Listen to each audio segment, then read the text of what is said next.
Hello. Today I'm gonna dwell into the recent Trump taxes and their effects on Indian economic growth.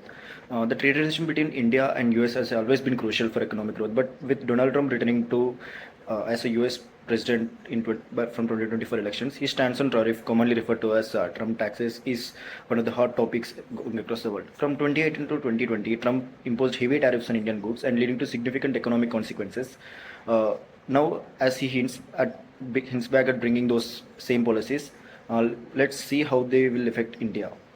So, to give the background and context, in 2018, the Trump administrator imposed 25% tariffs on steel and 10% on aluminum imports from India, and affecting 1.5 billion worth of Indian exports. In 2019, same India lost its GSP status, which allowed 5.6 billion worth of Indian goods to enter US through duty-free taxes.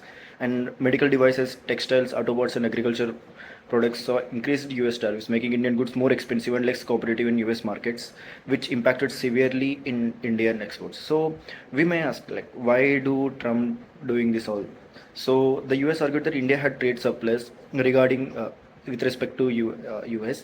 Like India exported 58 billions to US in 2019 while importing only 24 billion. So Trump wanted to reduce the gaps, and he also said that India's high tariffs on products like Harley Davidson motorcycles and other expensive goods which were imported from US to India, and he called those as unfair practices.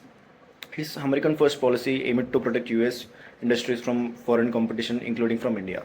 So, how it impacted India?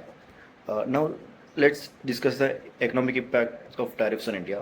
The US is largest export destination for India, accounting for about 18% of total Indian exports. The steel and aluminum tariffs alone cost Indian companies nearly 1.5 billion per year. The removal of GSP benefits added another 260 millions in additional duties, reducing Indian competitiveness.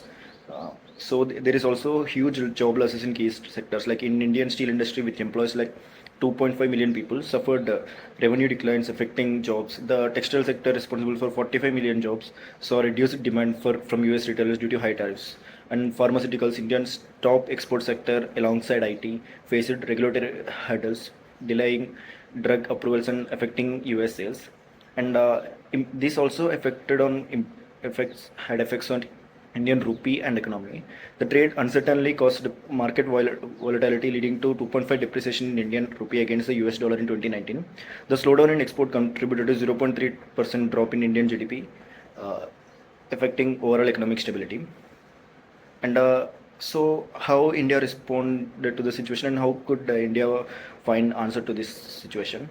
So, in June 2019, India imposed higher tariffs on 28 US products, including almonds, apples, and walnuts, impacting 1.4 billion worth of US export. The move was meant to pressure the US into rolling back to the original tariffs, but it led to further trade tensions. So, for this, India can strengthen the domestic manufacturing. India launched the Product Linked Incentive Scheme (PLI) scheme, offering 26 billions in incentives to boost domestic manufacturing in sectors like electronics, auto parts, and solar panels. The goal was to reduce reliance on US imports and increase exports to other markets. So, while also India should look to diversify its trade and form strategic arrangements to reduce dependency on US, India has strengthened trade ties with the European Union, the UAE, Asian countries, and the Indo-Pacific Economic Framework, where I was also explored to build stronger trade relationship with other countries other than US. So while doing this, India should also negotiate with US, because India's largest export destination was US. So in order to retain the same relation with US, India need to in good terms with the US, and also come into a same tables with US. And also, while concluding, in the conclusion, the Trump taxes significantly impacted India's exports, industries, and economic growth. However, India has adapted to focusing on self-reliance, trade diversity,